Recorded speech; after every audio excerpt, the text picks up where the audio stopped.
Okay, hello everyone. Shall I speak into this? I guess I can, yeah. We've had some mic troubles you may have noticed, but we're getting along all right now. All right, so yes, I'm Laurie, the other co-host of Modern Dissent, and I'm going to introduce our speaker today. So I think it's fair to say that if woke is the phenomenon of our times, then Professor Eric Kaufmann is its foremost scholar.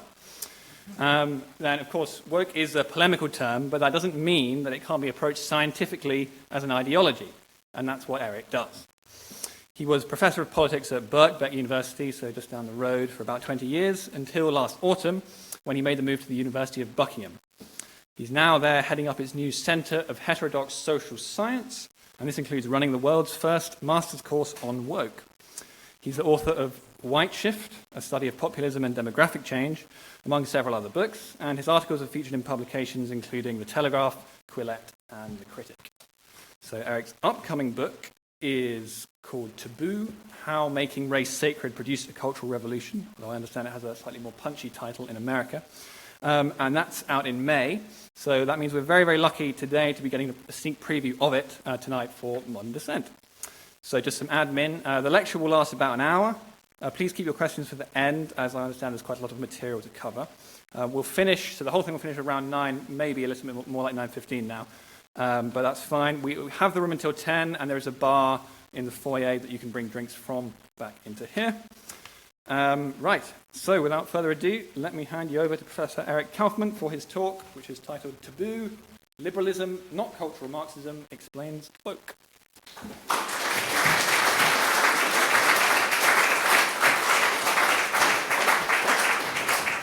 Well, welcome everybody, and I see quite a few familiar faces. It's funny because just getting that TV to work reminded me of how difficult I find getting my TV to work with all the different converters and channels nowadays. I'm from the era where we used to have, clickers for the TV. So what am I going to do tonight? I'm going to be sort of previewing my book, which is coming out, depending on which publisher you talk to, either late May probably late May in this country. It'll be about early to mid-May in the U.S. and late May here. And really what I'm trying to do in this book is kind of provide a bit of an overview of the phenomenon of woke. Some of you, I recognize, are on my course on woke, which I would welcome others to come along to. And some of the slides on here are going to be featuring in that course as well.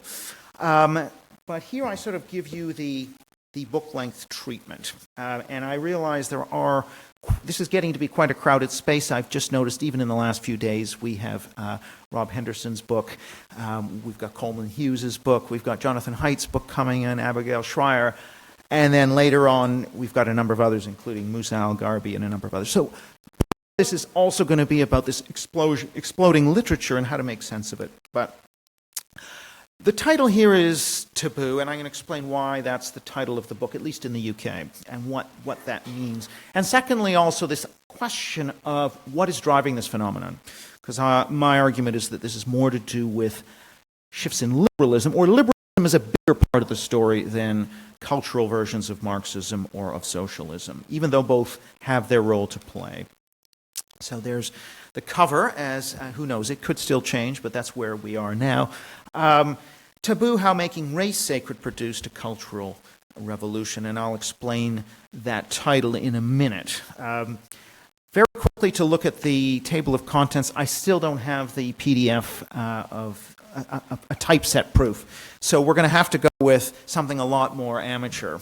And just to say, these are the chapters that are in the book, and there's really two distinct arguments. The first is a normative, how the world ought to be argument, which I cover in chapter 1 and in chapters 11 and 12. And that is really setting out a kind of post-woke vision, and it's modeled loosely on the kinds of debates that I remember about economics in the 1980s, for example, this idea of you have the equity-efficiency trade-off. So the more you cut the pie equally, the slower the pie grows, or it may even shrink. So you have to strike a balance between economic wealth and economic equality. And it's a tension, but you've got to manage it. And the more you push for economic equality, and the extreme of that would be communism and completely the same size pieces of that pie for everybody, the more that pie is going to shrink rather than grow. So we have to optimize.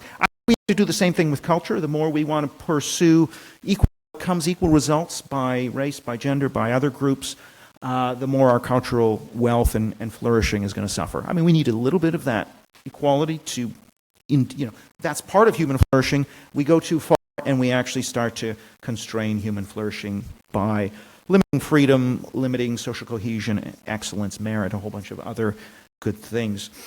There's also then there's also a 12-point policy plan, which I'm going to get to later in this talk.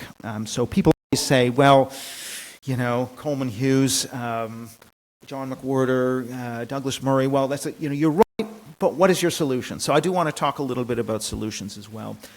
The blue part, the empirical, that's really about the origins of woke, the causes of this phenomenon, and the effects of this phenomenon. So I'm starting anyway, I'll talk through that during the lecture, but I talked through a lot of the effects. I'm not going to be able to go into much detail on this, I'm afraid, but I can return to that in the Q&A. So I just want to start with some definitions here. So people always say, what does woke mean? It's just a pejorative. Well, and it can be used in a very sloppy way, often by the right, to attack the left. So they'll throw everything into the woke basket, including, about vaccines and about green energy and a whole bunch of things, which generally don't have a lot to do, in my view, with this phenomenon. So woke, one-sentence definition, the sacralization, making sacred of historically marginalized race, gender, and sexual minority groups. That is the one-sentence definition of woke. From that sacralization, once these groups are made sacred, anything you say that might offend the sacred is blasphemy. And that's the connection to speech suppression. So anything that could be interpreted as potentially offending the most sensitive, thinkable person from one of the totemic groups is therefore blasphemy. It's profaning the sacred and must be shut down. Arising and related to woke, which is a focus on the holy trinity, race, gender, sexual identity groups, comes a kind of philosophy or a set of moral intuitions, equal outcomes and emotional harm protection, that is not offending, historically marginalized identity groups. The two key principles, some of you may be familiar with Jonathan Haidt's work on moral foundations theory in the righteous mind, this idea of the equality and care harm, the two moral foundations that the left tends to focus on. This is really incarnated in this. So cultural socialism, what I call cultural socialism, it's the idea of having equal outcomes, so no race gaps, no gender gaps in anything, whether it's incarceration, income, jobs, etc., and extreme harm protection against even microaggressions, things like mispronouncing a surname, etc. Okay, I want to talk now about some of the two main competing theories for the origins of woke. And the one that is emerging and is represented by these books is really this idea that you have a sort of culturalization of Marxism, Marxists giving up on the working class and moving to race and ultimately gender and sexuality because the white working class in particular was not interested in revolution. So they're going to make radical social transformation through other agents of change. And that's James Lindsay's argument in Race Marxism. It's Chris Rufo's argument as well. And actually, there was a great conversation on the Free Press between Rufo and Yasha Monk. And actually, they agree a lot. And this is why I actually think they belong in the same camp in terms of the explanations for the origins, that they both see that there was a wrong turn as a kind of culturalized Marxist left more or less gained traction in academia and perverted a sort of liberal culture that was in some way a good culture. Francis Fukuyama as well, and Helen Pluckrose and James Lindsay also, talking about the importance of theories like postmodernism and some of the derivatives of post-Marxism as well. That is a cultural explanation, and it's based on radical revolutionary march through the institutions, gaining a foothold in the institutions. Rufo talks about Paulo Freire, for example, in education, the Marxist Brazilian educator. Now, on the other hand, we have a set of books. Chris Caldwell's Age of Entitlement, Richard Hanania's Origins of Woke, that have a very different view of the world.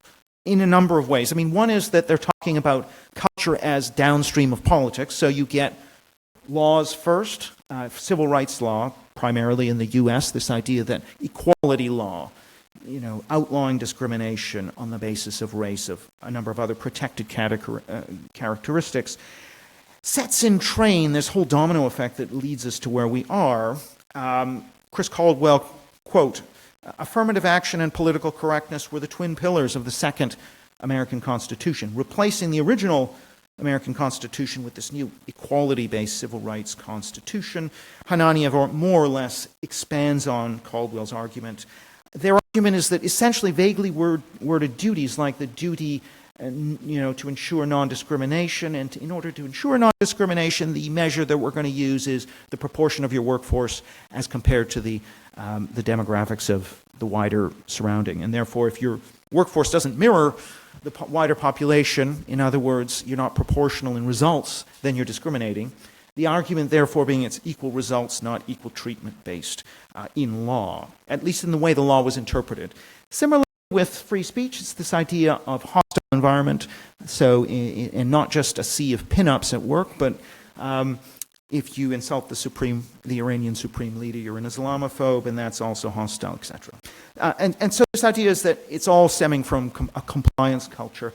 It's all about complying with the law. HR departments and legal departments are just overcompensating, covering themselves so they don't get sued, or if they do get sued, they can say, aha, but we have this equity and diversity policy, look how great we are, and so please lower the amount we have to pay.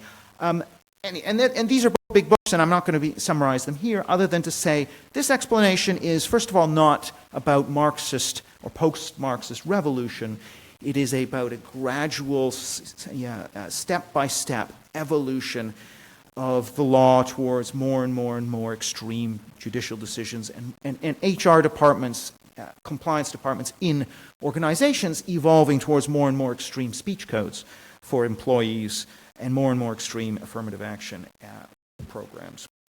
So that is it's not a revolutionary, it's an evolutionary explanation. It's not about Marxists, it's really about liberals. Civil rights law is not about Marxism, and affirmative action is not about Marxism either, actually. So that's a different outlook on the world, but I think it also has problems. And one of the problems is summarized by Amy Wax in her review of Hanania's book, that actually a more plausible account of the evolution of civil rights law and of affirmative action and political correctness is that these are actually, they're both rooted in a cultural shift.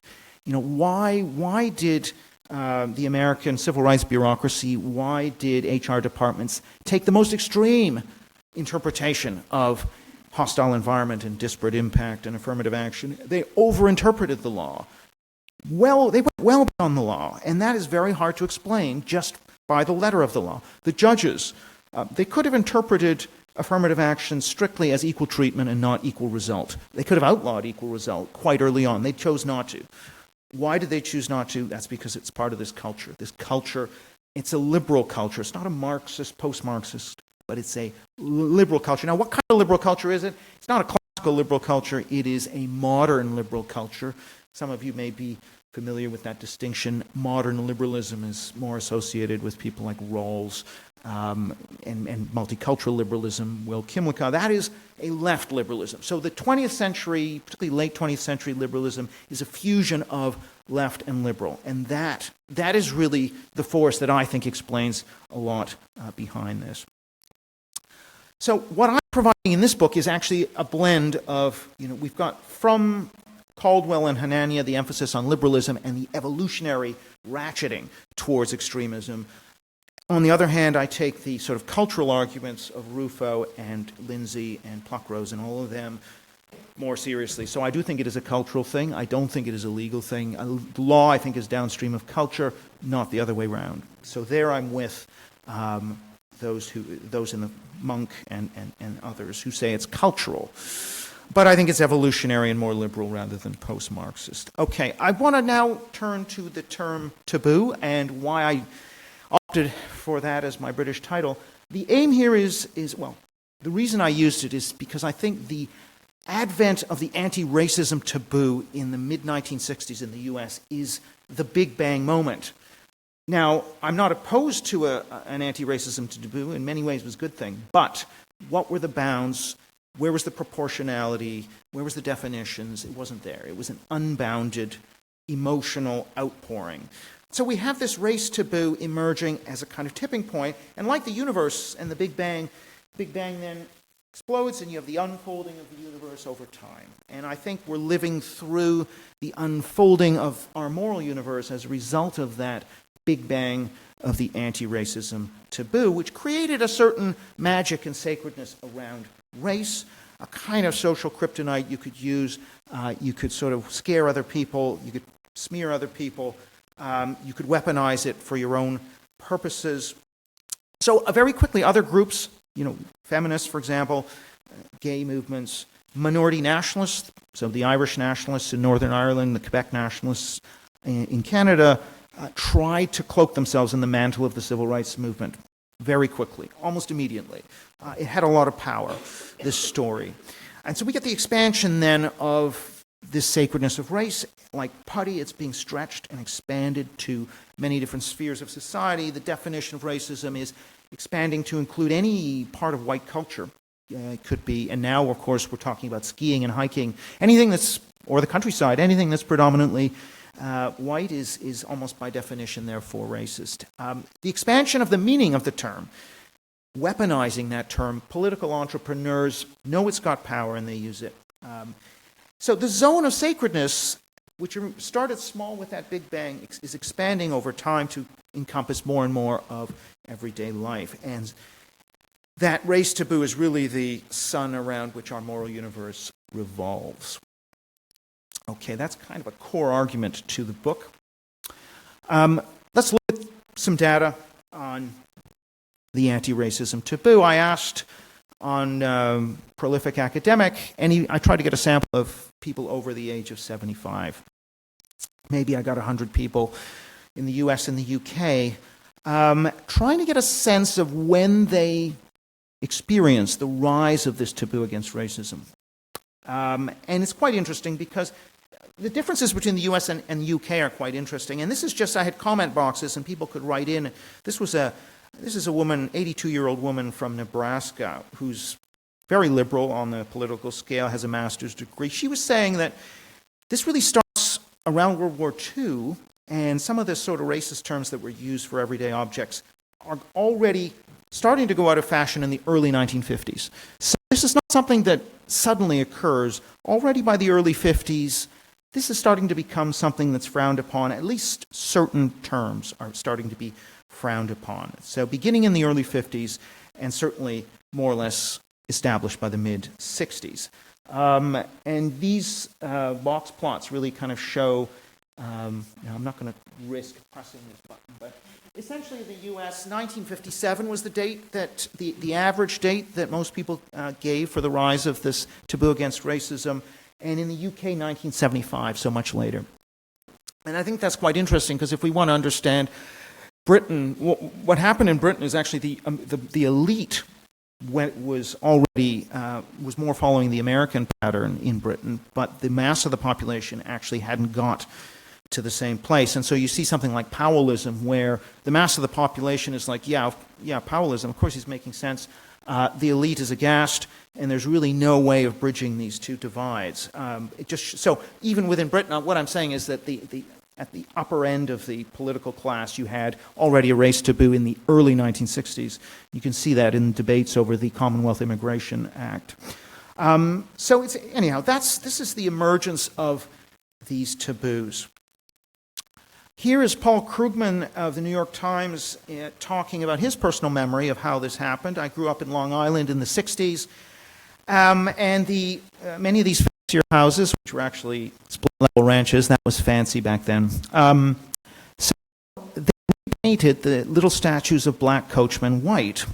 Maybe in one summer, it happened very, very quickly, maybe around 1965. So the suddenness of this tipping point, you had a sort of liberalization of attitudes on race, and then boom, suddenly this taboo comes in public life. It immediately transforms not just the Marxist or far left, but also the anti-communist left. And here I'm going to quote Susan Sontag in the Partisan Review. Partisan Review, for those who don't know, is the main organ for the New York intellectuals. This was the largest sort of anti-communist but left-wing journal, a kind of leading organ for American intellectual life. Sontag had never said anything really about race prior to this. All of a sudden, 1966, we get this quote, which is totally not out of place. We wouldn't find it out of place in the American Racial Reckoning, Sarah Jung. So here's a quote. America was founded on genocide, the most brutal system of slavery. The white race is the cancer of human history. The white race alone eradicates autonomous civilizations, and so on and so forth. So it's pretty heavy stuff, and it's all of a sudden, and it's not really to do with the Marxist left or post-Marxist left. This is really the liberal left. And that's kind of what I mean, is that the suddenness of this Big Bang really redefines the moral order. And one of the best accounts of this is Shelby Steele's in his book White Guilt, which I recommend to anybody. And he grew up in the South. He grew up under segregation as a black American and lived through this shift. And he just says, well, the lines of moral power like plates in the earth had shifted. White guilt became so palpable you could see it on people. So where before black people had to defer to whites, all of a sudden whites were deferring to blacks. And he lived through that, and he was able to chronicle that very well. So that what it is, he says, at the time, it looked to my eyes as a remarkable loss of authority. What whites lost in authority, blacks gained. You cannot feel guilty about anyone without giving power away to them. And he says that American institutions, along with white Americans, had lost this authority. It could be universities, could be police departments, could be the American Constitution. All of these elements of the American story lost legitimacy. And all of a sudden they switched to what he called dissociation, or what we might call virtue signaling. So, oh no, we may be white, but we're good whites. Look, so we're doing affirmative action and we're doing all these nice things. He sees these policies as essentially virtue signaling and not really motivated by any real desire for some kind of substantive equality. It's really about saying, I'm one of the good whites, I'm not one of the bad whites. And so white guilt is central. And this guilt, by the way, this is again not a post-Marxist phenomenon, it's a left-liberal driven phenomenon. So I've come up with what is going to be quite a complicated diagram, which I'm not going to go into. You will have to read the book. But I'm just going to trace out a few things here in this model of what I call the liberal identity. And what I mean by that is actually the left liberal or modern liberal identity. And there's really two dimensions. One is positive and negative. So carrot and stick. Think about carrot and stick, carrot being the positive, stick being the negative. And then self and society. So society is your view of the social order, and self is your view of your own narrative and your own identity as an individual. At the core of this liberal identity, and this holds for both the post-Marxist radicals and the left liberals, is this idea of warmth and positivity towards historically marginalized groups, and initially focusing on African Americans, and negativity towards strong majorities. So minorities, good, majority, bad. That's simple emotional attachment. That's all you really need to understand, in a way, the liberal identity. I mean, that's what it is at its core. And until actually we start to reckon with that construct, it's an emotional construct, I don't think we're actually going to get out of this problem, actually. Especially because these are unbounded. Like, you can never have too much positivity towards weak minorities and never too much negativity towards strong majorities. That's sort of the outcome of that. Now,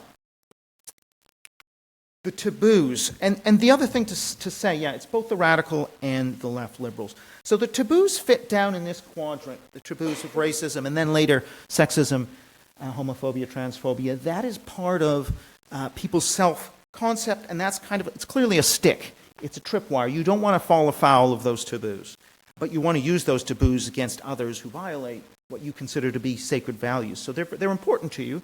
They're the pinnacle of your moral order, and they underpin your self of, I am a good person, and I abide by the etiquette and the taboos.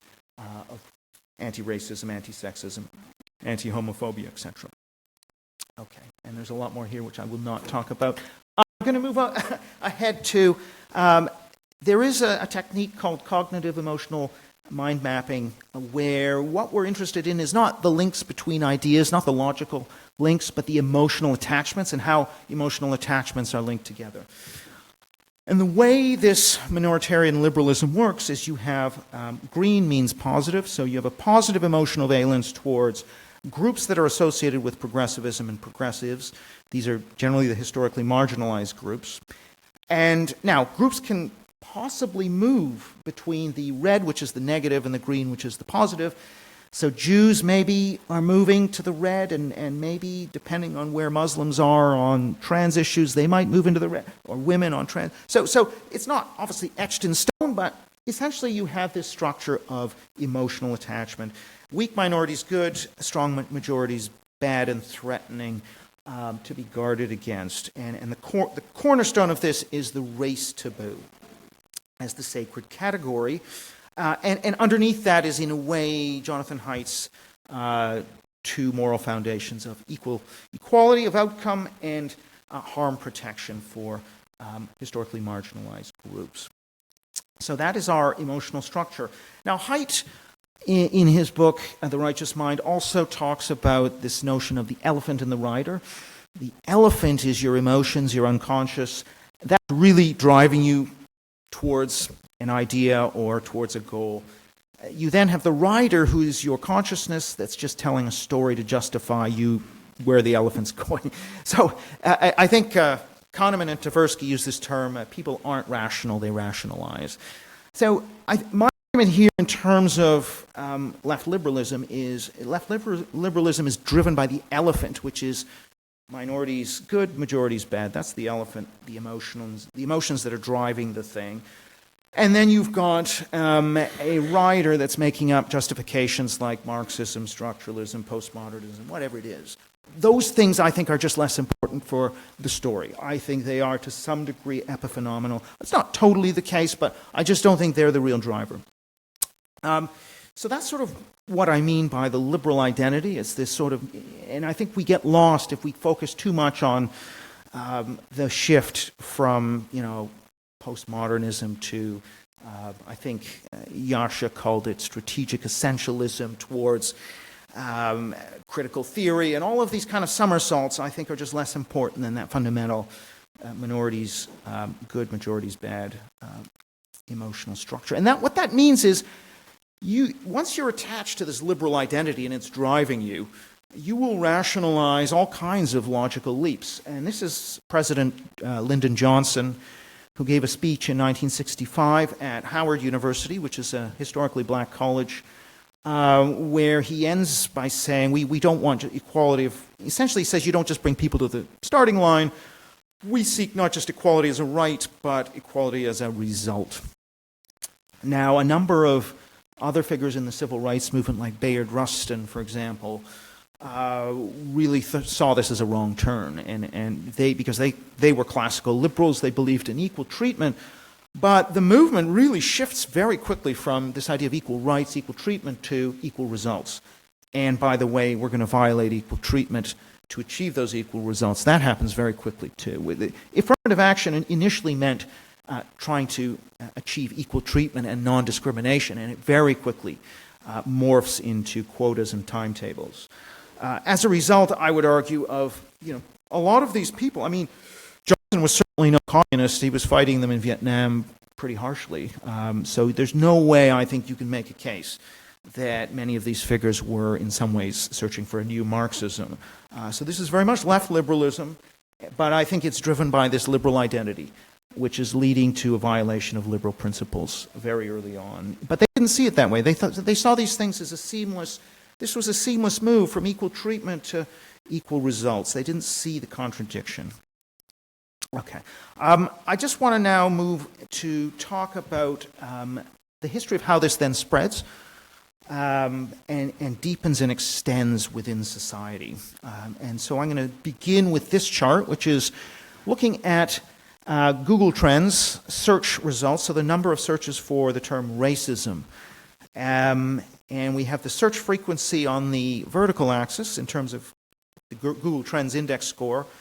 And we have the share of the vote in a state, the share of the vote that goes to the Democrats in 2020. So Washington, D.C. is overwhelmingly Democrat voting, maybe 90%, and it scores the highest on searches for the term racism. And then you have the New England and West Coast states, which is, there's not that much racial diversity in those states. They're probably the least diverse states, or some of the least diverse states in the country, but yet they're scoring really high on searches for racism. And then at the bottom, you've got the southern and western, more Republican states. So this is very much a link between search index score for searching for racism happens a lot more in more liberal states. So the people that are most concerned with racism ideologically are searching for it more. With that in mind, I want to sort of go back in time to look at the use of the term racism and sexism in American English language books. And it's not that different if we take English language books as a whole, but it's most clear in the US big data results.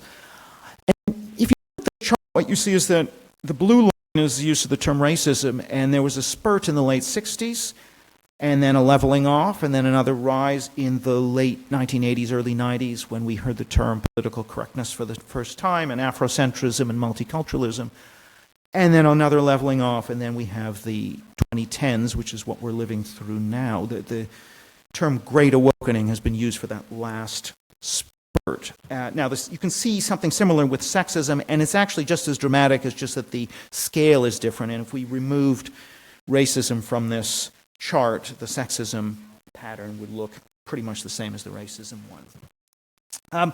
So one of the points that I make is actually, when we're talking at least about high culture in books, we're in our third awakening. We're not in the only awakening. This idea that we're in something that's radically different from what's gone before, I think is wrong, actually.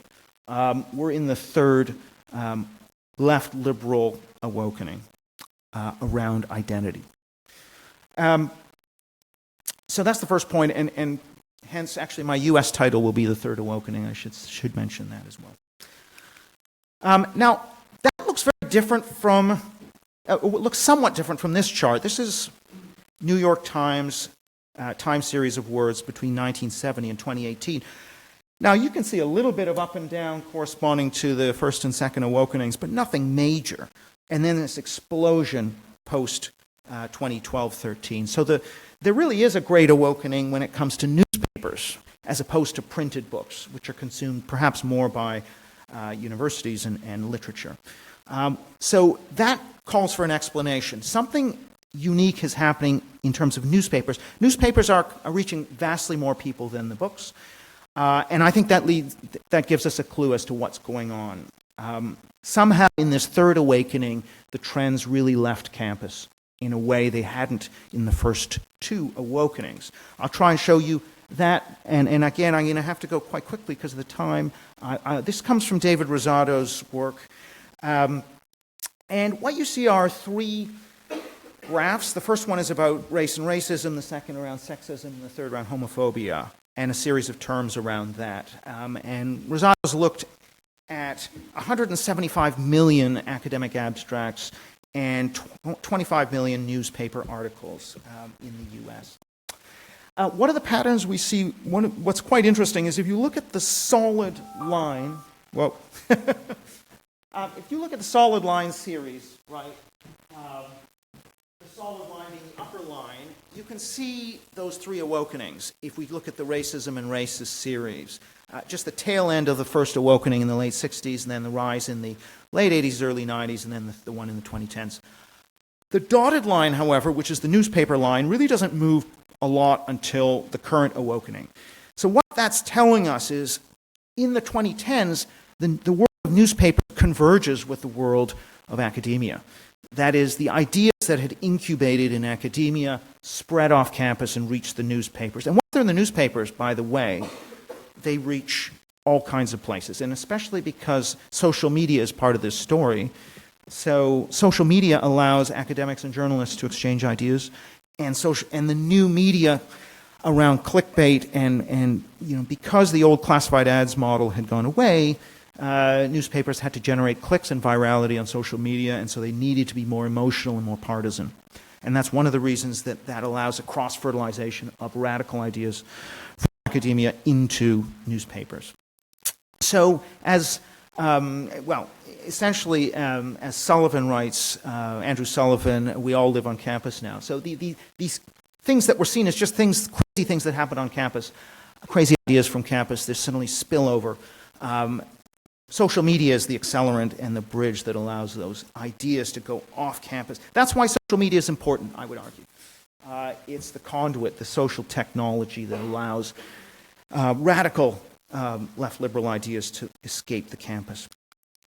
Other things going on too which are related but also somewhat important, and this is around the idea of therapeutic culture. So I'll just take a quote here from Nick Haslam's article on harm inflation. He's quoting Cass Sunstein, who's written a lot of very good work on conformity in organizations, and he's talking about outrage entrepreneurs. So he's saying, if an opposed belief or expression can be labeled a form of violence or hate, even if it does not rise to the level of legal definitions or common sense definitions of those words, then it can provoke an intensely moralized emotional reaction. And that's the tool really here, is to try and expand the meaning of terms like hate, harm, prejudice, genocide, discrimination, whatever it is.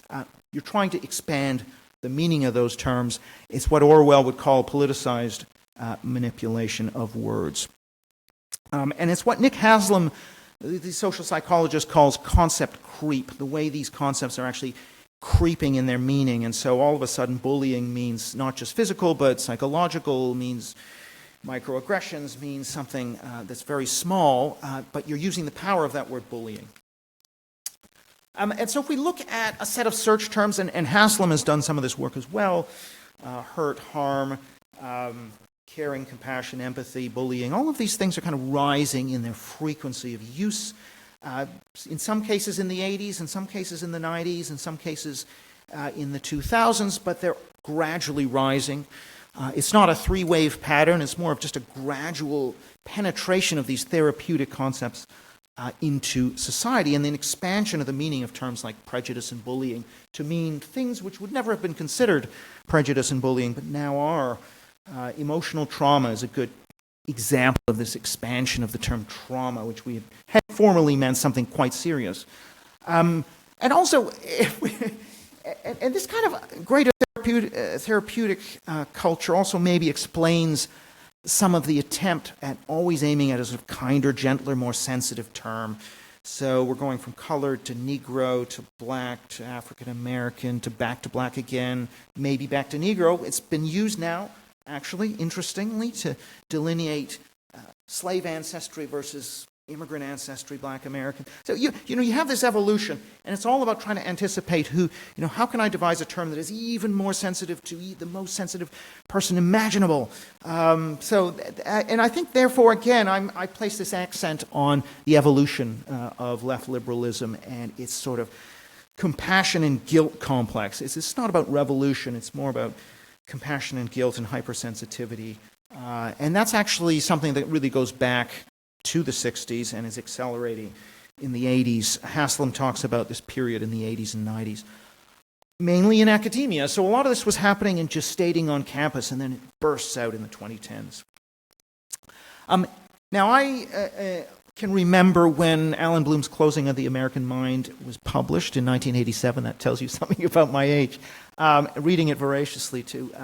But his was just one of a number of books that were lamenting the phenomenon of political correctness. Now, political correctness, again, I think is an offshoot of this therapeutic culture, again focused on the Holy Trinity, race, gender, sexuality.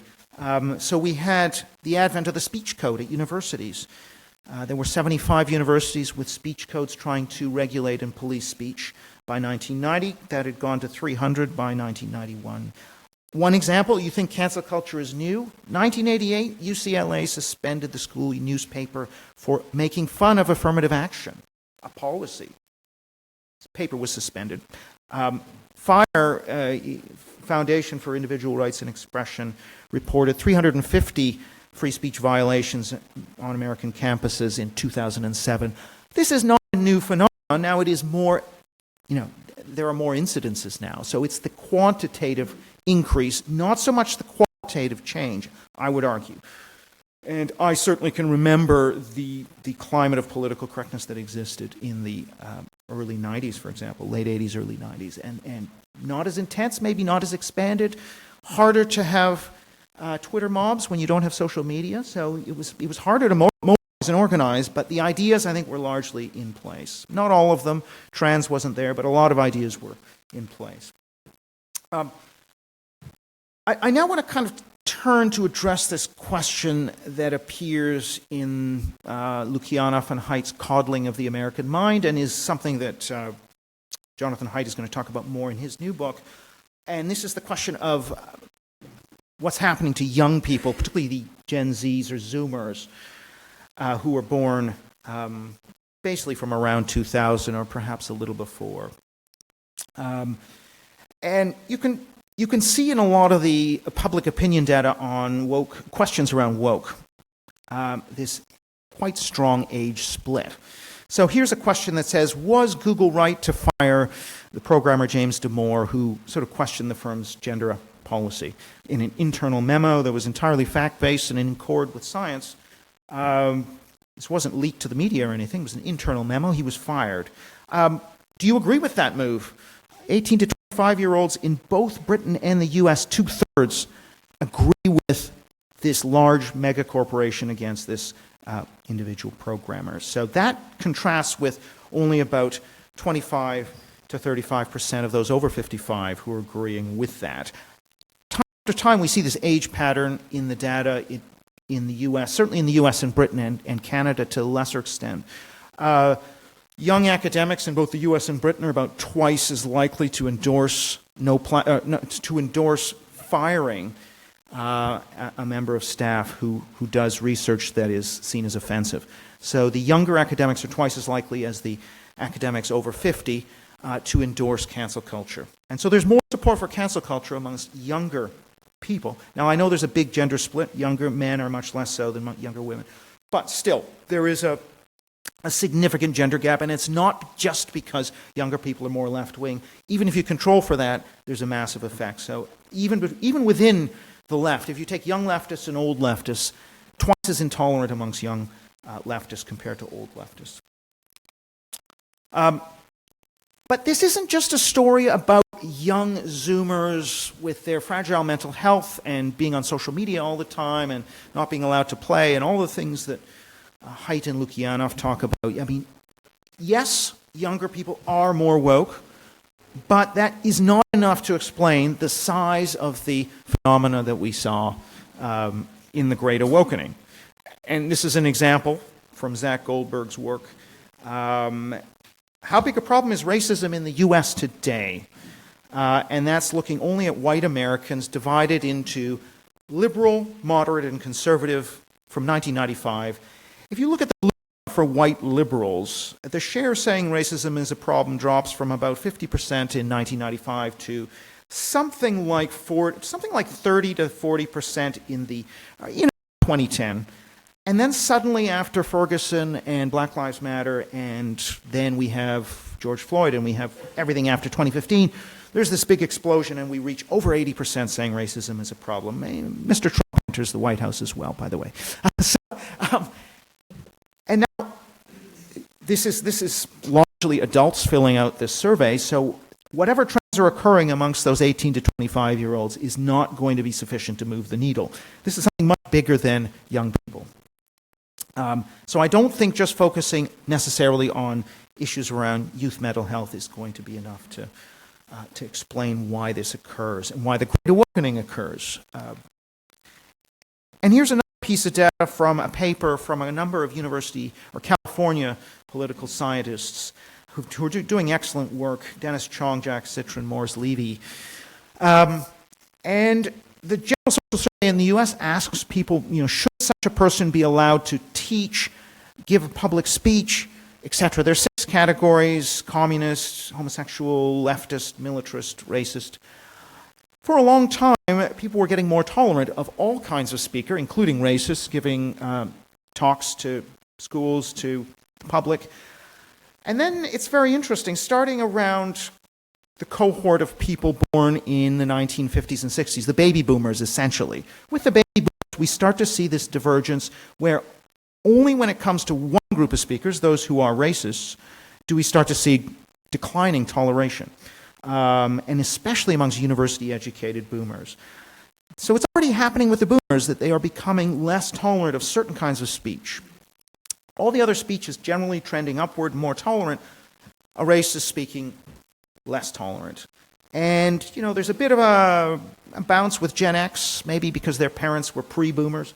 But then it goes, again, the millennials and Gen Z, whose parents were boomers, they seem to reflect and continue that trend towards intolerance of just the racist speakers. So speakers that are, racist, and then Levy and Citron and Chong also have looked at sexism and other. So anything around the Holy Trinity, race, gender, sexuality, covered by the taboo, you see lower toleration, and it's been gradual, and it's been ongoing and gradual. So it starts with the boomers, it doesn't start with Gen Z, and it's a continuation of an ongoing trend. Finally, we want to look at this question of mental health. People who report that they are sad or anxious most of the time, that's the orange bars. One of the things I was interested to do in this piece of survey evidence, which I carried out this work in July to October of 2023. So we have a number of groups here. Are white Republicans racist? Amongst those who are sad and anxious most of the time or all of the time, it's getting close to 60% of them saying, yes, white Republicans are racist. Is the U.S. a racist country? Over 60% of those who are sad or anxious all of the time say the United States is a racist country, but amongst those who are not sad or anxious most of the time, it's more like 42%. So there's a 20-point gap. So there's no question that people who say they are sad or anxious most of the time are more likely to say that their country is racist or that white Americans are racist. But notice, we can even take a question like, are African Americans homophobic or Hispanic Americans sexist? Again, you see the same difference between and proportional. I'm talking about in percentage terms. We're seeing a similar premium for those who say they are have mental health problems, or Chinese or Italians. It doesn't matter what the category is. It seems as though those with mental health problems are more likely to give an extreme answer, or to say that the people are racist. Incidentally, if you ask white Americans who have mental health problems if they have been discriminated against on the basis of race, those with mental health problems are twice as likely as those without to say they've been discriminated against. And if you take right-wing Americans, those who have who answer certain kinds of mental health problems are also more likely to be more extreme in their views on the right. So it doesn't actually seem to me, it makes people more extreme, but I'm not certain it explains the left tilt, the surge in kind of radical left opinion specifically. I think the mental health part of the story is a small part of the story. It's part of the story. I don't think it's the main part of the story. It may be a bigger part of the story for younger people, yes, but I think this is mainly an amplifier of underlying tendencies. Now, I'm only going to very quickly address what is a massive debate around this question of how much is woke a self-interested phenomenon driven by the quest for wealth, power, and prestige? Or is it about luxury beliefs? As Rob Henderson writes, Ramaswamy talks about woke as a kind of corporate scam, as a way of laundering your brand. Michael Lind talks about it as a form of class identification, and Henderson as well, and Batya Ungar Sargon talks about it as well in these terms as a kind of class issue. Well, my view on this is, yes, of course, if you have a society where these beliefs have prestige in the elites, then it'll make sense to have your brand associated to some degree with these beliefs. And maybe it's a way to get ahead if you're not particularly good at complex mathematical formula, then you can do some critical race theory, which is much easier, and you get published. And okay, so yeah, there's no doubt career incentives and also people who are afraid to challenge these beliefs for the punishment that they're going to receive. All of that I think is true, but I think it's putting the cart before the horse. What comes first is the prestige of the belief, and once it's prestigious, then self-interest follows. And there's a whole bunch of work in sociology. Max Weber has this metaphor of the switchman where the train going down the track is self-interest and the switchman is culture, and it's moving the track from one side to the other. So really I think culture is in the driver's seat. Self-interest is kind of following in behind and reinforcing whatever the culture. And by the way, beliefs can fall out of favor. So certain beliefs can be prestigious. Temperance, for example, was prestigious in the U.S. in 1890. It had a sort of relatively upper middle class makeup. By 1920, the people who were pushing temperance were more working class and rural, and the upper class had migrated on to abolition. That's an example of how ideas can fall out of fashion. So I think self-interest really gets us to the core of the explanation. All right.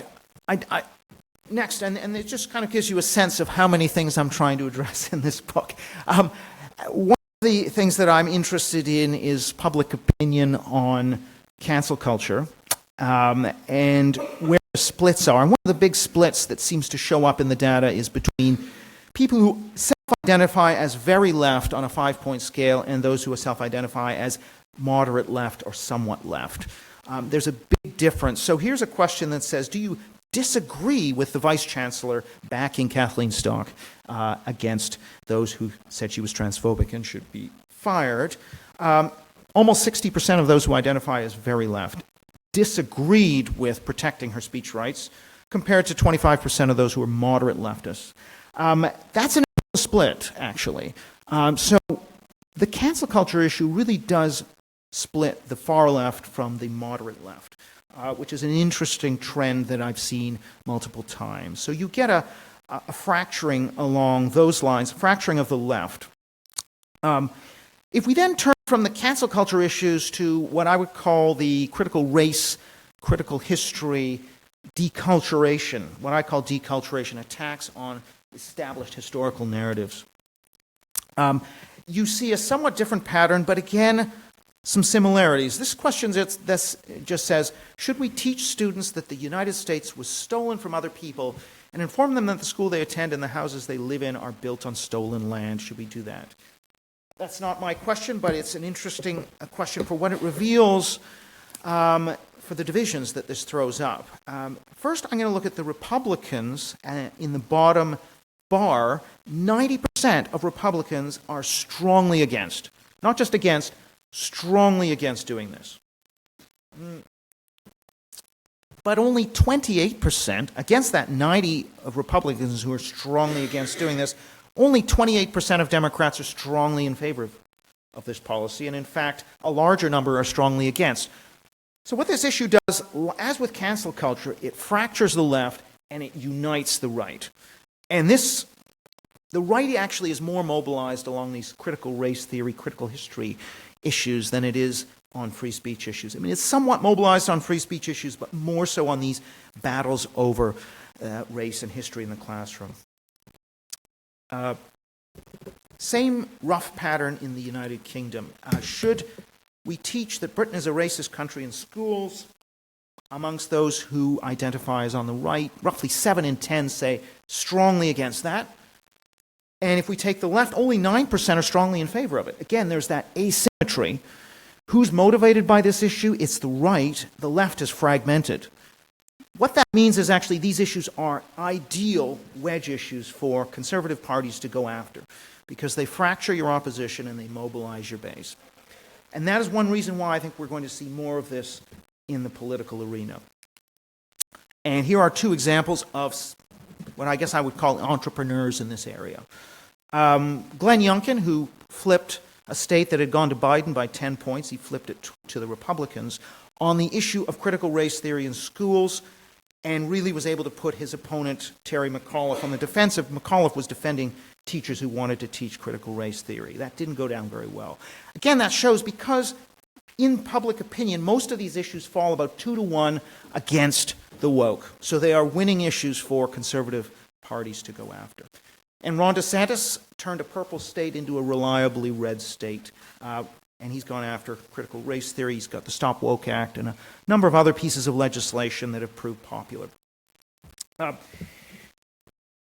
So I do go into the politics of where I think this is going to go, the electoral politics. I think this is going to be a rising issue. Now, these issues around critical race theory, gender, free speech, but particularly critical race and gender, that is rising in salience. Some of the surveys I've done show that as many as 1 in 2 Republicans place those issues in their top 3. Now, it'll fluctuate up and down, but there's an enormous potential. The other thing I'd say is, if we think about Brexit in this country, you know, the EU was a low salience issue. Very few people cared about it until Farage connected it to the immigration issue, which is one that people did care about. Suddenly, the EU mattered to a lot more people. So I think, if I were to predict, I think some politician is going to manage to connect issues around woke and critical race theory to a number of other bread and butter issues: crime, health, education, policing, etc., foreign policy, whatever. And again, we're going to see a rise in the salience of these issues. I think they're going to only gain in momentum in electoral politics. We've seen them emerge now in Canada. Just in the last year, Canada was one of the sort of exceptions. That's changed on the gender issue that's now emerging and becoming a political issue, provincially and federally. But there are still some interesting anomalies when it comes to the politics of the culture wars. And one is that the kind of anti-woke lobby is less organized and less mobilized than other right-of-center or classical liberal lobbies. So I'm going to compare, for example, the gun lobby and the religious right in America, which are very mobilized, and their agenda is to a large extent, to some extent, being carried out by the Republican Party. So if you take affirmative action, which is more of an anti-woke issue, and abortion, which is more of a religious right issue, and you compare those, only 4 U.S. Republican states have banned affirmative action. That's astounding, actually, because affirmative action is unpopular with about 60 to 70% of the American public. They don't, if you say, should there be racial preferences in hiring and university admissions, 60 to 70% against. Depends on how you ask the question. In a red state, it would be just so overwhelming. So why haven't they done this? Whereas abortion actually is a losing issue in almost every state, including a lot of Republican states. And yet, 13 red states, we have abortion bans. Versus only 4 red states with affirmative action bans. I think that shows you the difference in the power of these lobbies. And as Hanania writes, ultimately to roll back this stuff, it must become as unthinkable for a red state to support race or sex preferences in hiring or education through taxpayers' money as it would be to fund abortion. So we have to look at what happens between elections to explain why the relative weakness. Now, the other part of this, too, is that a lot of Republican politicians were running away from the racism accusation. They didn't want to tackle affirmative action for that reason. That's important as well, and I think that's changed recently, but I think that held really, as Hanania writes, really right into the 2010s. It starts to change, but it held for a long time. So the taboo was operating even within the Republican Party until relatively recently, until the sort of Trump revolution in the party, and the Tea Party Trump revolution. Getting towards the end here, so drinks aren't too far away. So a lot of books, and I'm freely willing to admit that there are a lot of books now on this subject. One of the complaints is that there isn't a lot of policy detail. Now, there is in Hanania's book, I'll give him that. But I think there are certain areas that have been omitted as well on the policy front. So when it comes to how to address this problem, I think there's 2 real issues. The first is we do have to win the battle of ideas. So, that's I'll say that. And when it comes to people like Yasha Monk and Greg Lukianoff and Jonathan Haidt, I definitely agree. The intellectual dark web, I agree with them. We have to win the battle of ideas, because even if we get good laws in, if we lose the battle of ideas, those laws will ultimately be unwound. So I don't think, in this battle between Chris Rufo and Hanania and the idea, or not Rufo and Yasha Monk and the intellectual dark web types, I don't think it's an either or. I think you've got to do both. But I also think we have to have government action and intervention. I don't think it's good enough to say we're just going to have lawfare and voice and the battle of ideas. We have to, people are under a lot of pressure now in institutions and they need relief. We need the institutions to reflect the democracy much better. So just a few things that we can look at. Free speech legislation, making it clear where freedom of expression trumps equality duties. For example, the public sector equality duty in this country, it's never clear when that trumps free speech and when it doesn't trump free speech. It usually, by the way, does not trump free speech, but the guidance has not been issued. It needs to be issued.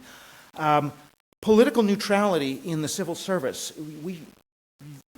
DEI, critical race theory content, radical gender theory that is coming through the DEI that's being given, and now it's driven by some lobbyists like Stonewall and others. They would try to pretend that those are consensus values when they are contested values and political. So what needs to actually happen is the guidance needs to be rewritten to explicitly name critical race theory and even DEI as political, and therefore something that cannot be taught in schools as fact, something that cannot be taught in the civil service as fact, as consensus. Equivalent is a possibility, this idea that, okay, if we're going to have any DEI, fine, but anything you do on race and gender, you've got to match for politics. So if you want to focus on getting more minorities and women into a profession in academia, you've also got to focus on getting more conservatives in, and you have to have the same emphasis on both. Now, you may choose to wind everything back, and probably if that was the option, the universities would choose to do nothing. But it's a way of saying, if you're interested in diversity, you can do political diversity if you want to do race and gender diversity. People are the policy. I think we're going to have to, because of the contested nature of culture in our age, we're going to need to have a centralization, unfortunately, because things work better when power is decentralized, but that can only happen when you have trust and cultural consensus in a society, which we don't have. We have the attempt to capture ideologically quangos and public bodies, public sector bodies. Power is going to have to be re-centralized into the elected executive. Appointments are going to have to be politicized. That is going to include, by the way, the judiciary. If the judiciary is trending in a progressive direction, which it is in many Anglo countries, the only way to fight that is through a political nominations process. Sorry, but it's just the reality is that if the other side is pushing a political agenda, the only way to combat that is through political appointments into the bureaucracy. And we're going to see that, if the Republicans get in, for example, in the U.S., you're going to see large-scale political appointments to the federal bureaucracy. It's too bad in a way because there's a lot of expertise there. You would like it. The aim still should be to have a neutral civil service where you don't pay any attention to the politics of people, but that's not possible when one side is aggressively seeking to politicize and introduce their ideology as being the ideology of public policy. Furthermore, in terms of balancing out the political slant that is increasingly apparent in public bodies, in the U.S. there's the Federalist Society, which nurtures talent from universities, law schools, people who can then be appointed to different circuit courts and ultimately a funnel to the Supreme Court. And this is really a way of saying, well, okay, in a divided society, people's ideology is going to affect how they adjudicate cases. And so we're actually going to have to focus on getting our people onto the judiciary. So the Federalist Society does that very well. And if you are a conservative or Republican at an Ivy League law school, your chance of clerking for a justice is something like 14 times higher than if you're a Democrat. And actually, I think that is the only way to do this, to actually have a balance in our institutions. And we need to apply that model also to the bureaucracy, not just to the judiciary. It's, again, not something that we want long term, but when you've got a determined adversary determined to infiltrate and politicize institutions, there is no other way, I'm afraid. It's just too bad. It's not where we want to be long term, but I think until we get more consensus around culture, we're going to have to do this. Otherwise, these institutions are just going to be captured by one side and make it very difficult for democracy to operate. Now, I don't agree with either the Christian Coalition or the National Rifle Association in their aims, but you have to admire their skill as lobbyists.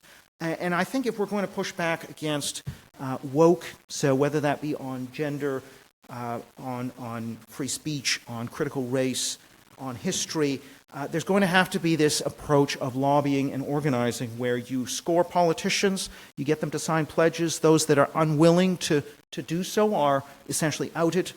Not because, this has got to become a higher priority in terms of candidate selection for the Conservative Party in this country or for primaries in the US case.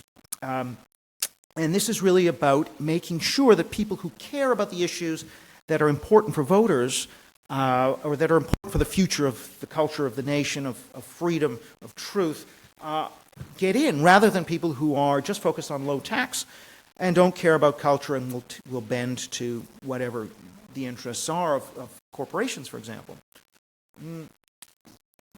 The Christian Coalition, a very effective body in terms of mobilizing through parachurch organizations.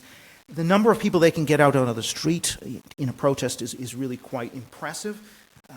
And organizations like Mums for Liberty, to some degree, drawing on that grassroots activity. So you need to have kind of a grassroots politics to direct that 2-to-1 majority, which is anti-woke, to get them into politics somehow, get them into campaigns, maybe at school board level in the US case, maybe at provincial or other kinds of levels, like in Canada, at the province level, or nationally. In addition, there has to be a kind of a hinterland, an intellectual hinterland. The Austrian school, University of Chicago economists, how much longer we got? A few minutes. I'm on my last few slides. So yeah, I just think we need that policy network linking academics and think tanks and politicians. That's got to be tighter. We've seen a bit of that in Britain with the Higher Education Freedom Act, by the way. Just a few other things here in terms of contextualization of past and present. We need to be teaching non-Western colonization, slavery, genocide, etc., just so that we can put the Western stuff in perspective. So this is about teaching more contextual history. Teach about communism and its excesses, not just fascism and its excesses. A more contextualized history, and I won't go through all of this. The last point is, ultimately, until we actually tame the taboos around racism and sexism, we have to have norms against those things, but they need to be proportional to the offense. There is worse racism and less bad racism. There is repeat offense. The way the law operates through jurisprudence, it can't just be sudden death, because that just creates this sacredness and this aura which is more or less unbounded and is really responsible for almost everything that we've seen since the late 60s. Just to conclude, I was going to say something about the vision, but I'll just conclude here to say that it's really, this book is about the left liberal identity, about the way that left liberals have eagerly consumed the products of cultural Marxists because they had radicalized in an evolutionary ratcheting way and converged with the revolutionary post-Marxists. The key to this whole picture is the sacredness around race, which has expanded progressively in many different directions since the 60s, been borrowed by other identity groups since the 60s. We have to find a way to be able to debate this question of culture. How much cultural equality do we want? Knowing and understanding that that's going to be in tension with cultural flourishing, with freedom, with community, with a whole bunch of other things. There's a tension between those two we need to optimize. We need to move from a society based on fragility to one based on resilience, from simply maximizing equity and harm protection to one that maximizes and optimizes human flourishing for all groups in society, not just for particular totemic groups. With that, I will leave it there.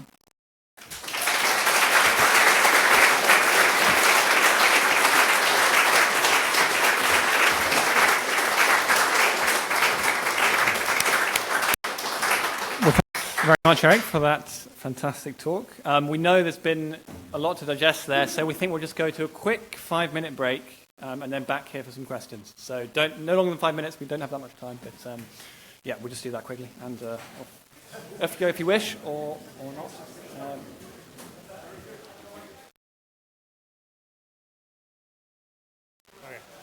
Okay, thank you. I hope you all enjoyed that talk. I thought it was a fascinating thesis, and I look forward to reading Eric's book. What I forgot to say at the start in my little introduction was that the aim of this talk series, of each of these events, is very much, well, not entirely passive. We want to encourage some participation here, both in the official Q&A, where you get a chance to ask Eric some questions, hopefully, and also in the informal conversation over drinks afterwards. So this will go on for about half an hour. We'll start off. My co-host Laurie has a question to ask, then I will give Eric another question, and then it's over to you. So put your hand up. Just 2 questions from us, then put your hand up, and we'll go around the room and try and get your questions in. Thank you. Right. Well, yes, so my question is...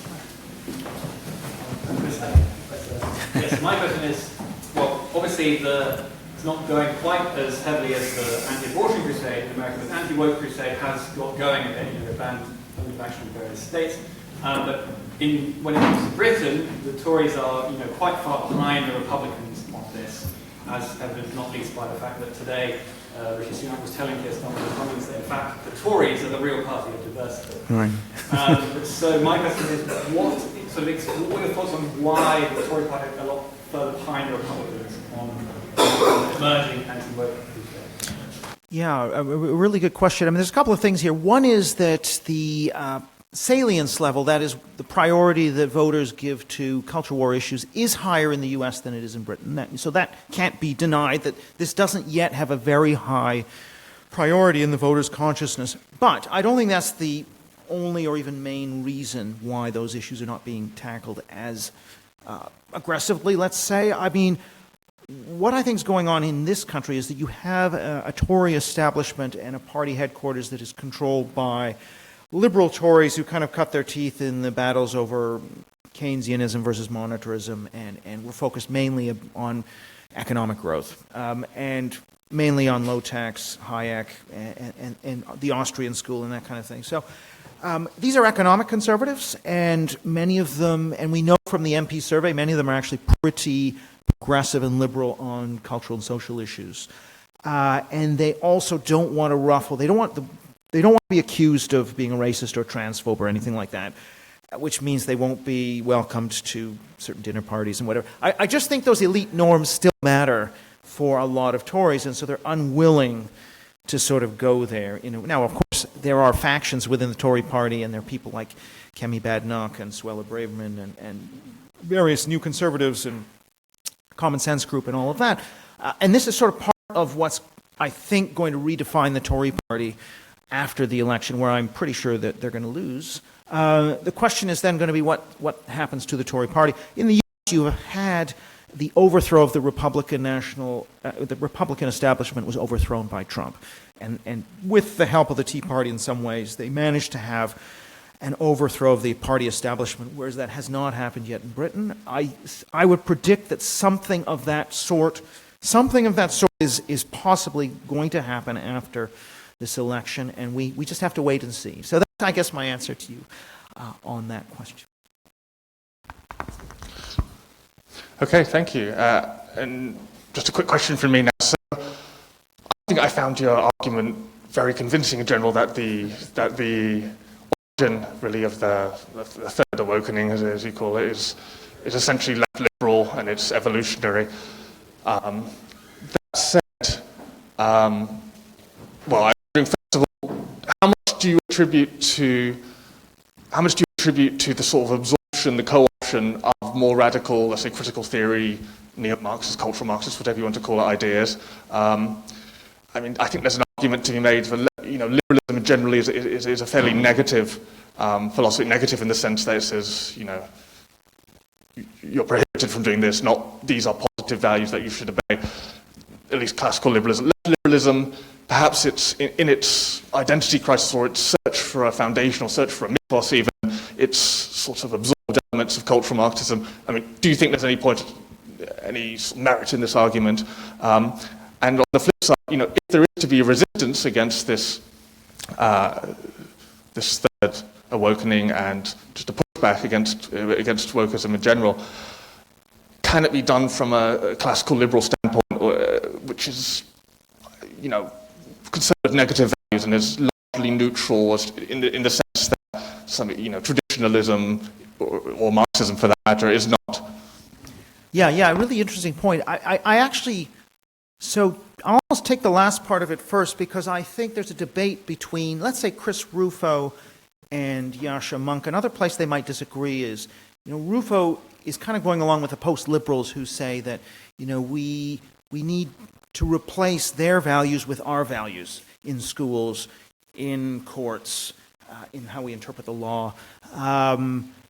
And I'm actually more with Yascha Mounk on this. I actually think that there is a classical liberal way forward in the sense that we can have political neutrality. I actually believe that that's possible. To a large extent, we can get politics out of the classroom, of the civil service, of all of these places. And I think we haven't even tried that. I mean, that's what I'm saying, is I think we could devise effective laws that purge politics out of these institutions. And so there's where I would sort of, and I think actually that's what people like DeSantis are trying to do to some degree. Yes, to some degree they're inserting some values, but not really doing what the post-liberals want to have: public religion. And that's not really where this movement is. So I guess I'd be with the classical liberals on that. And I think there is a place for, I kind of try and rescue classical liberalism in this book and say, the post-liberal argument that liberalism is the cause of this. No, it's this particular liberal myth that has arisen that has caused this problem. The principles are fine. The principles of classical liberalism, I think, are fine. So that's sort of, I guess, and I'm trying to remember the first part of the question. Oh, yes, so the other thing is, I would say that these cultural Marxist ideas, you take defunding the police, 51% of Seattle voters voted to defund.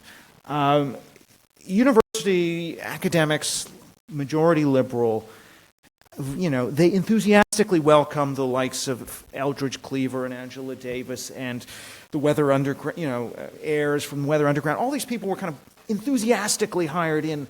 And so I just think that what's occurring is this convergence between the sort of culturalized Marxism and the left liberalism. And the left liberals have been getting more and more and more radical to the point there's no difference. They're both in favor of defund. Some might be backing away now, but I think there's been a convergence. And so the content of some of this, Rufo's right, the content of some of this stuff does come from, Black Power stroke BLM or Weather Underground stroke Antifa is providing some of the content, but I think that's only resonating that's only hitting fertile soil because the left liberals are more or less already there in the same place. Anyway, that's okay. It's very good. I find that quite convincing, and I think there's perhaps some shared values that they wouldn't want to admit as the opposite camp, shared out originally between Marxism and left liberalism, but I won't say any more myself. Yes, okay, perfect. We have some hands. Yeah, you've anticipated. We'll go around the room. I think we'll go Naya first of all. Yeah. Thank you. That was a very, very, very thought-provoking lecture. Thank you. I guess my question is, one of the reasons why I think that the race discussion is particularly explosive is because perhaps there are kernels of truth in the discussion, slavery, colonialism, Jim Crow, etc., did happen. I think a lot of people find it difficult to respond when that's kind of weaponized and used to shut down debate. And my question is, I think people that are concerned about the direction of travel in the conversation, I think more attention needs to be placed to explaining why, for example, racial inequality persists. If it's not, which I don't believe it is, primarily to do with slavery and other legacy, historical injustice and so on. There needs to be a more convincing explanation. And there are some that would like to say that some people are more genetically inferior. I don't think that's going to hold water in the wider public discourse. And so I think, that's my question. How do you explain, or what should we be doing to explain when these kinds of things are put forward? Yeah, really, really good question. And I guess I would, I guess I sort of take the kind of Thomas Sowell and Coleman Hughes and John McWhorter type line, which is 7076 project type line, which is that just more knowledge about what was going on in non-Western countries around all of these issues, slavery, genocide, colonization, whatever, just putting it into context that this is really just reflecting human history, and that, let's have an open conversation about what's driving the inequality, but we have to be open to cultural explanations of the kind Sowell and McWhorter and others. And has that really been tried? Has an attempt to, to recover some of the mores that existed, say, in Black America in the 1950s? If that society had very low crime, it had, very, strong educational achievement, all kinds of strong families, everything. Surely that's at least something worth trying to see if that narrows these gaps. And it doesn't seem as though, obviously Sowell and others have been banging that drum for a long time, but, at some point you actually got to say, can we not give this a try? So I guess that would be my message, would be to say, well, it seems like some of these factors are very important. If you look at the data on if you have an intact family and, all the usual factors that are cited by people like Sowell and Coleman Hughes and others, that seems to narrow a considerable amount of that gap. So it would seem to me that would be the direction that you'd want to go, rather than, having that argument shut down as racist right away. So a lot of these things, it's all about overreach. So you can recognize that there was a problem with racism in the past, and, we took steps, and it's obviously you're never going to get rid of 100% of it, but it's overreached, and now you're starting to shut down free speech, shut down social cohesion and excellence and all these other things. So it's about optimizing, not just maximizing, would be how I'd answer that. Yeah. Okay, very good. Next question. Gentleman right here, I think. Thank you. Eric, do you think that the wokeist ideology is just a craze that will eventually die out on its own? And do you think by writing this book, you'll almost add fuel to the craze and continue it further? I wish I was that powerful that I actually wish. And I wish mine wasn't the only one of 100 books that are coming out on there. But anyway, no. Look, I don't. My answer is, in this book, I'm saying, because there are a lot of people saying now that, look, firms are cutting back on DEI and ESG, and the New York Times and Washington Post have editorialized in favor, against cancel culture and in favor of free speech. Okay. So, yes, there is a little bit of pushback, and there has been a little bit of a peak in cancellations and all of these things that has occurred. But if you just look at the demographics, this is the reason that I'm somewhat pessimistic, is if you look at the age demographics, the young population is twice as woke on these issues. Arguably, they prioritize quote-unquote social justice over free speech.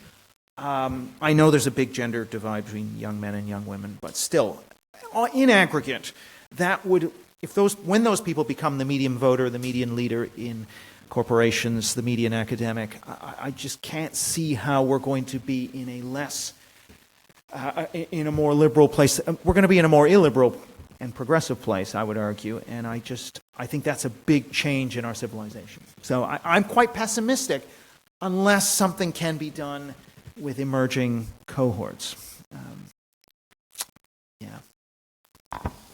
Okay, I'm going to work my way across the room. Enjoyed your lecture. Thanks. I noticed your definition of woke was that it's a sacralization of other races. The definition of white, of the race, essentially, is really attitude, non-white groups. You think what you think about that? Well, I just think that's a bit reductive. So I think that, race is certainly a key part of the trinity, race, gender, sexuality. But I really think the feminism the feminism part and the LGBT part are also very important. That's the first thing. The other thing, too, is I wouldn't necessarily link attitudes to racism or anti-racism necessarily to race. One of the things we see in the Great Awakening, for example, is that white liberal Americans, white Democrat Americans were more likely to say racism is a problem than black Democrats. And so what my argument is essentially that this is about racial attitudes, not race. So racial attitudes can be held by any person of any race. The real divide is along your view of defund the police, of Black Lives Matter, of these different racially coded attitudes rather than race itself.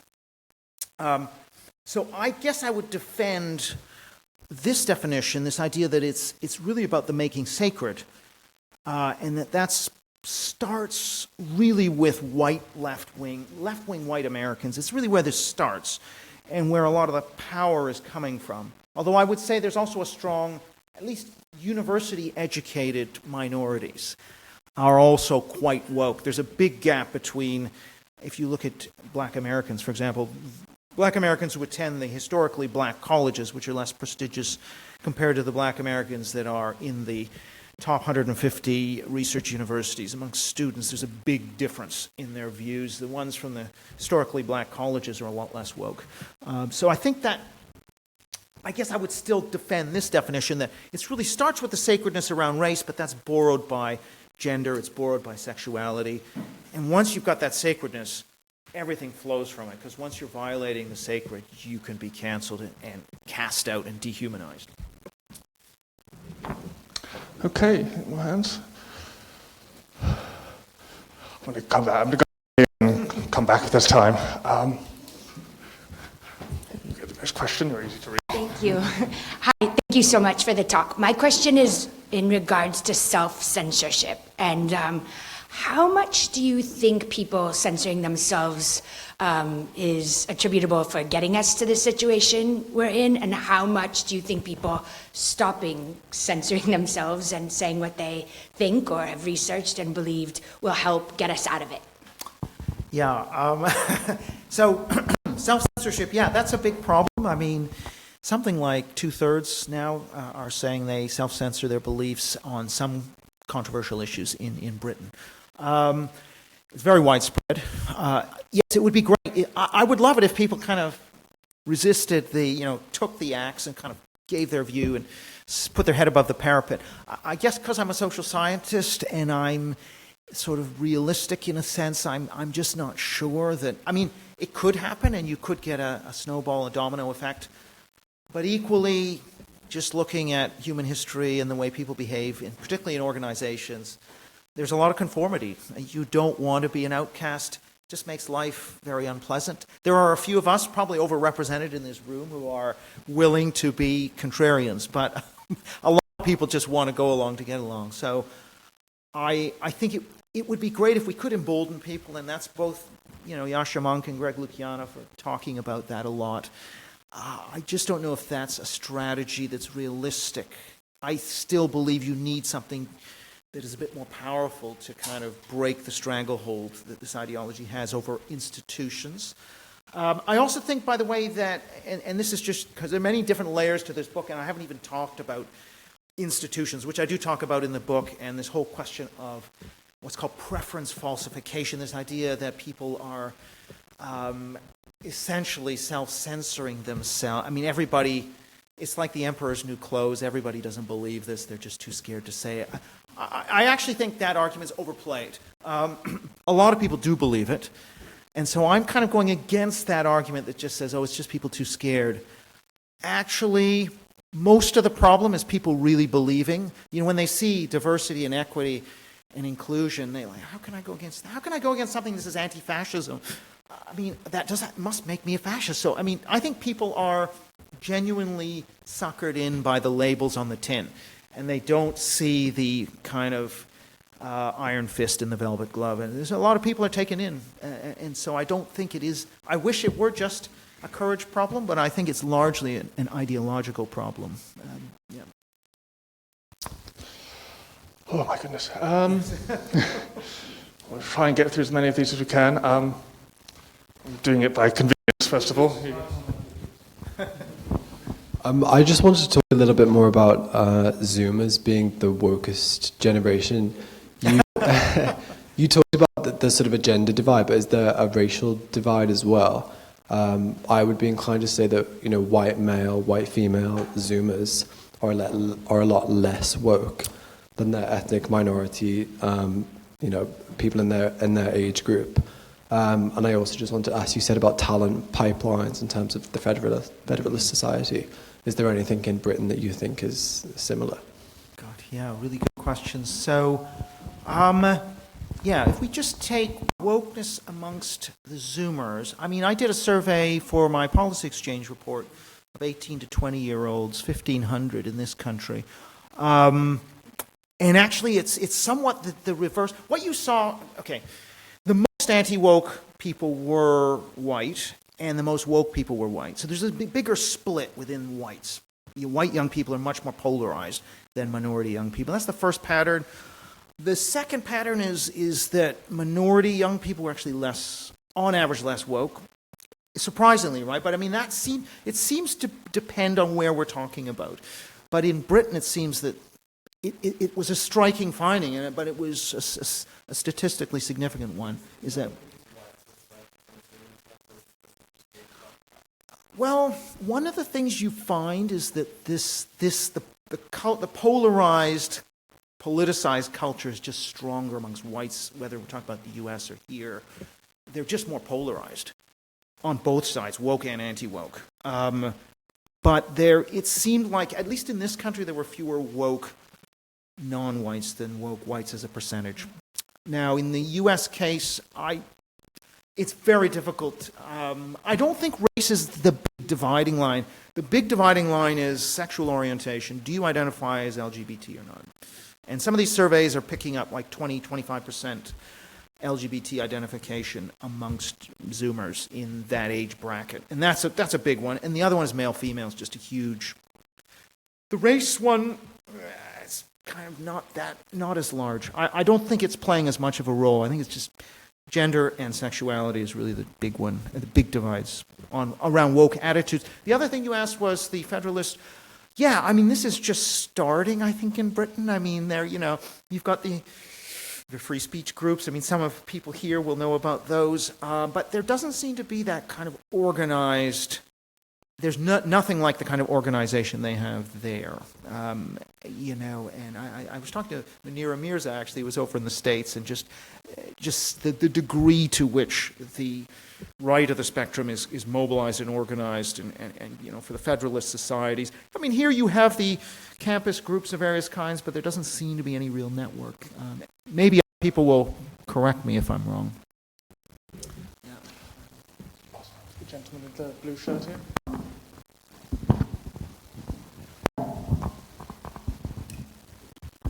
Thank you. I'm on Eric's course and I would recommend it. It's out of Buckingham University. That's the plug. Thank you. The free speech, I'd also recommend joining the Free Speech Union. They do brilliant work. They help Joe Phoenix, Maya Forstater, a whole lot of other issues around the legal side, tribunals. Helped me too, so. Yeah, exactly. And Matt Goodwin's Substack is brilliant as well. He's trying to organise a lot of stuff. But I have a question.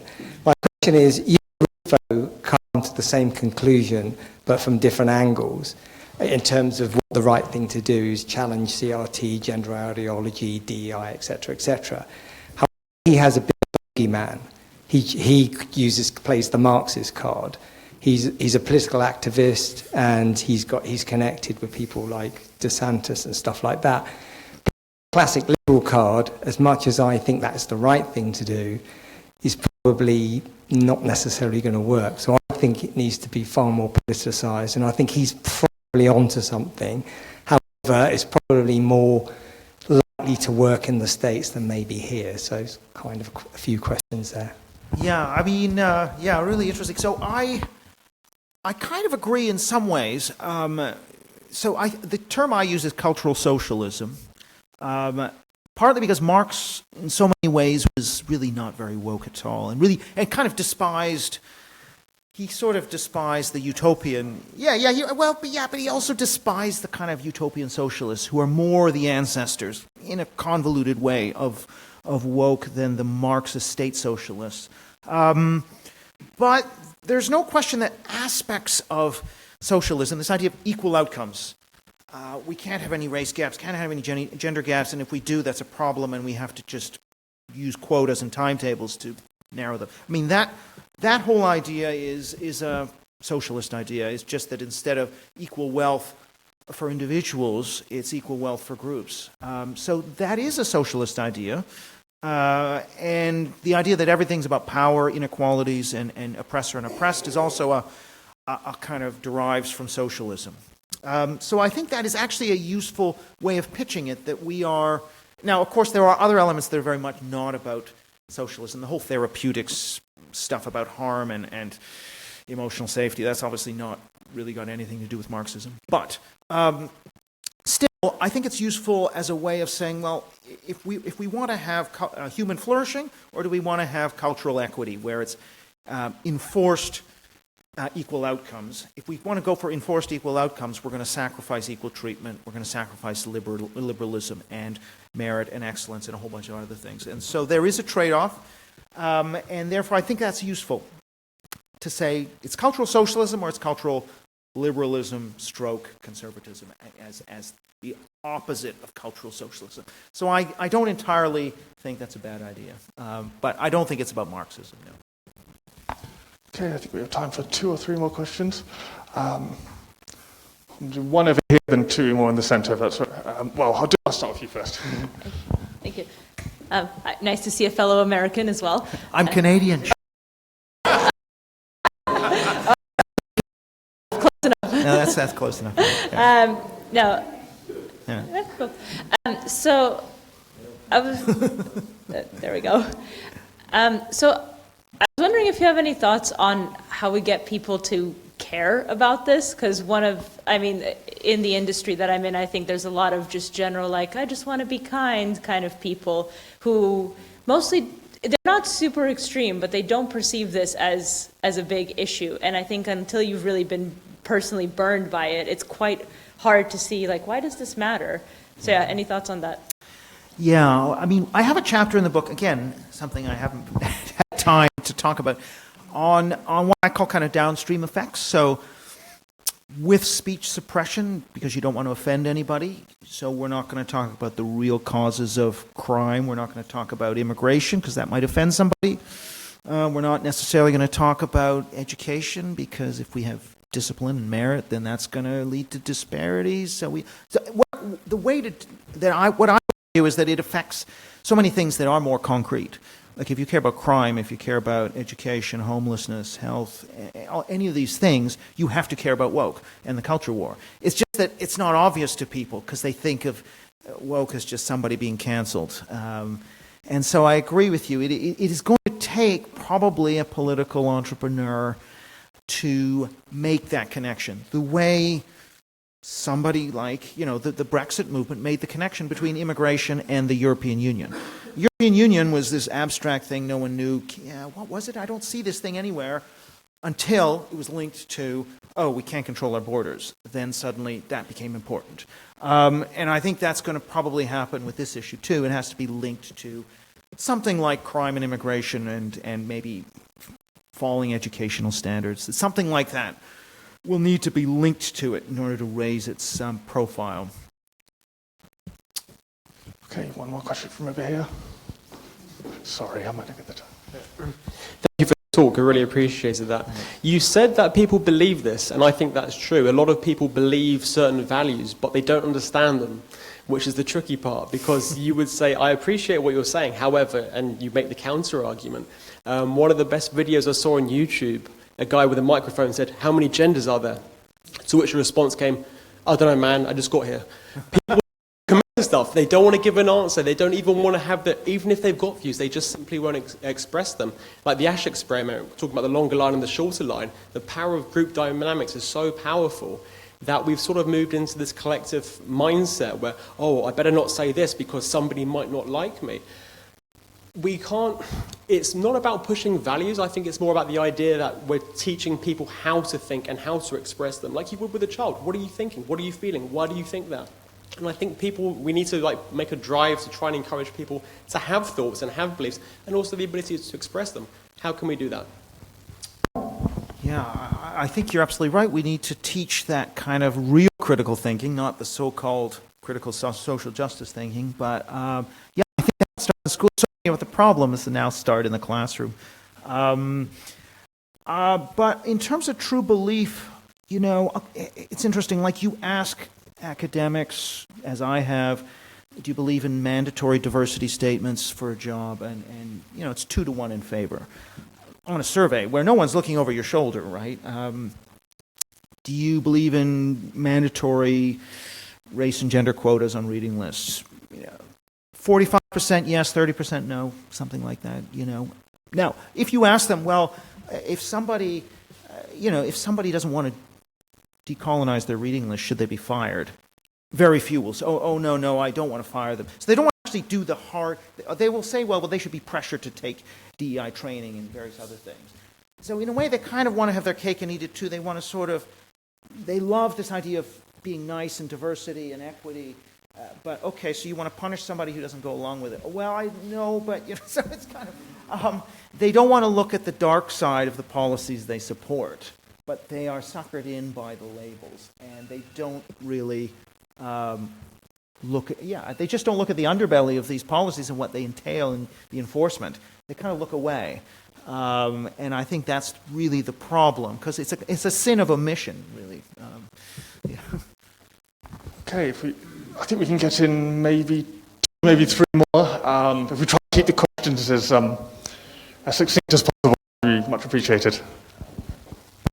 Keep it really quick. What caused the Big Bang? God, that's a good question. Well, I think you could see that you had this liberalization of attitudes, and I think that was a positive thing. I think we all would.